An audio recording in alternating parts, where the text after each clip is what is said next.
Hey everybody, welcome back to the channel. My name is Jacob and this is Last Stop Waterfowl Outdoors TV. Well, today guys, I want to talk to you new duck hunters out there that are looking into getting into the sport, and I want to talk and discuss learning how to work the birds. One of the biggest things that I discovered as a young hunter was that took me quite a while, to be honest with you, was learning how to read the birds, learning how to put more birds in my spread, and the correct times to maybe call versus times when I shouldn't call.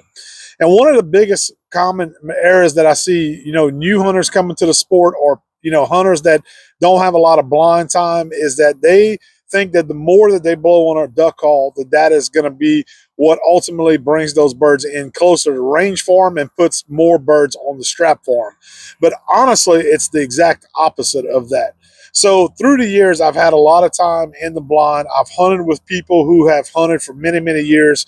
And a couple of key things that I've learned is that, first of all, the most important tip that I could give a new hunter is that you have to learn to read the birds. And you're going to hear me say that slogan quite often in many of the videos and the content that we do. And it's because it's the truth. Learning how to read the birds and the ducks is something that is going to come with time, more time that you have put in the blind. And on hunts, experience is the key in that realm of learning how to read birds correctly and knowing what those birds want to do on a particular day. So some days what you're going to find when you're out there is that if you're on the X, it really doesn't matter a whole lot of what you do. If those birds want to come into your spread and you're in the right spot, then guess what? You don't have to do a whole lot. Those birds are going to come in. They're going to work your decoys.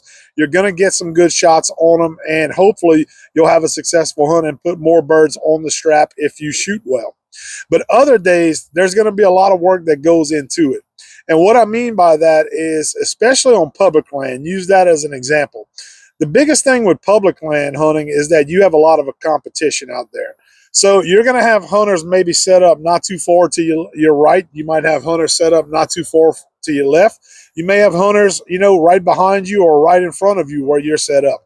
The thing about public land ducks is that those waterfowl get pressured quite often. They are very, very weary of decoy spreads, of the surroundings that they're in when they're on public land, because they are pressured. The big difference between public land and private land ducks is that public land ducks are getting pressured every day. To where if birds are holding to a piece of private property, then typically the landowners are not going to be hunting those blinds every day. They're going to hunt a blind. They may have a good hunt, and then they're going to hunt another piece of that property and therefore eliminate some of that pressure multiple days in a row on their land. So those ducks are not getting pressured day in and day out like they are on public land. So learning how to read the birds is very important on public land if you want to have success. So days where those birds aren't just, coming into the spread easily, where maybe you're a little bit off the X, or you have a lot of competition around you and maybe those guys are calling birds off of you, learning how to read the birds is something that's going to be very important for you to do. So if you realize in the morning, say you get a group of birds that comes in and they're not just coming into you very easily, then you're going to have to put in a little bit of work. And what I mean by that is you're going to have to try to compete with those other groups of hunters around you and try to keep those birds as close to you as possible and as close to your spread as possible. So although I'm a big component of soft calling, you'll hear us talk about that quite often, is that we do a lot of soft calling. That I find that tends to work really well with weary birds.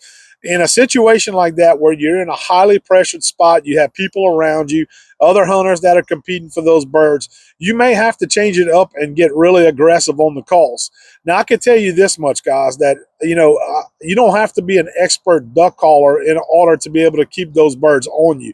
But knowing when to call and how to read those birds' reactions to what you're doing with that call, or what they're doing in response to your decoy spread that you have, is going to set you apart from your competition. So say it is one of those days where you have people around you and you have a lot of competition. Well, typically what I'll do is, if those birds are making those circles and they're kind of working your decoys, taking a look at them, but they're out of shooting range, what I want to do is, the closer they're into my spread, I want to kind of quiet down a little bit. But as those birds work out further and that circle gets a little bit wider and they tend to kind of stray away from you, then that's the time where you want to get aggressive on the calling, and you want to make sure that you're saying, hey, we don't want you going too far off. You need to come join this group of birds right here that are sitting on the water because it's a safe spot. So that's the time where you want to get aggressive on the calling, get a little bit louder on the calling as those birds kind of push off and make that wider circle. What I oftentimes see new hunters do is when the birds are over the spread, just out of shooting distance, but they're, say, on top of you, that's when they start hammering down on those calls, because they think that, the more that they call, the louder that they get, that's going to get those ducks to come in and commit to the spread. I have seen that situation so many times through the years hunting with inexperienced hunters that I can tell you that is not the way to go, guys. You wanna know what those birds are doing. You want to kind of read their reaction. If they're floating outside those decoys, but they're kind of staying in the area, then maybe let those decoys do the work. If you have a good decoy spread, that's where it's really important to have a realistic spread, something that maybe mimics the birds in the area.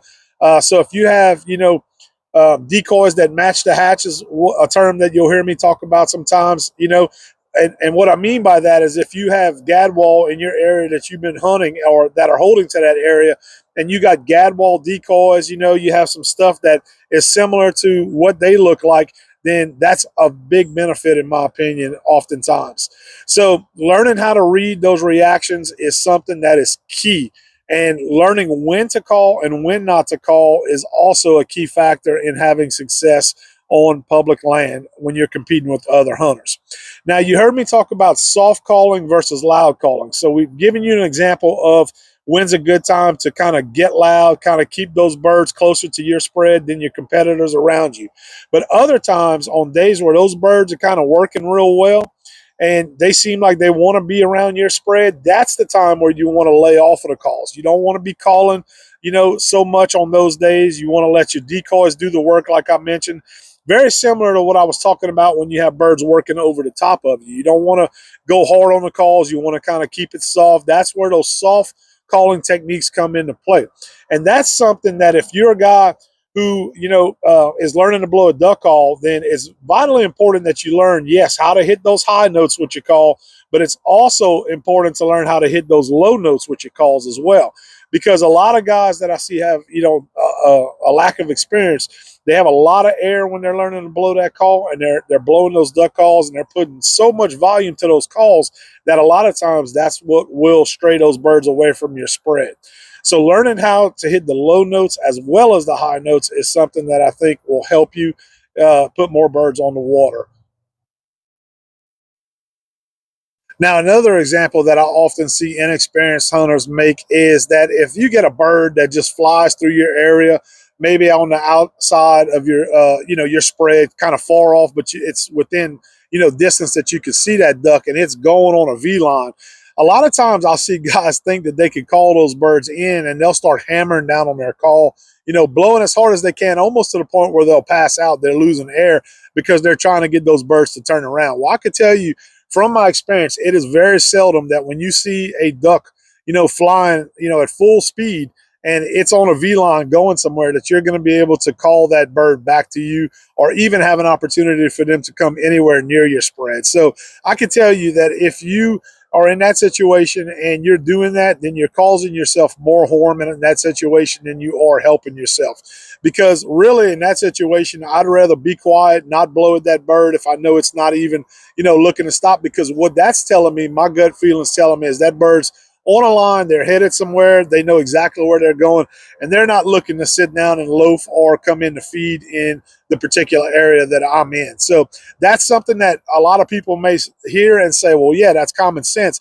But that's one of the biggest mistakes that I see, new hunters make, is that they try to call every bird that is within their, their sight, or, that they think is anywhere close to their spread, that they could call those birds in. And that oftentimes is not the case.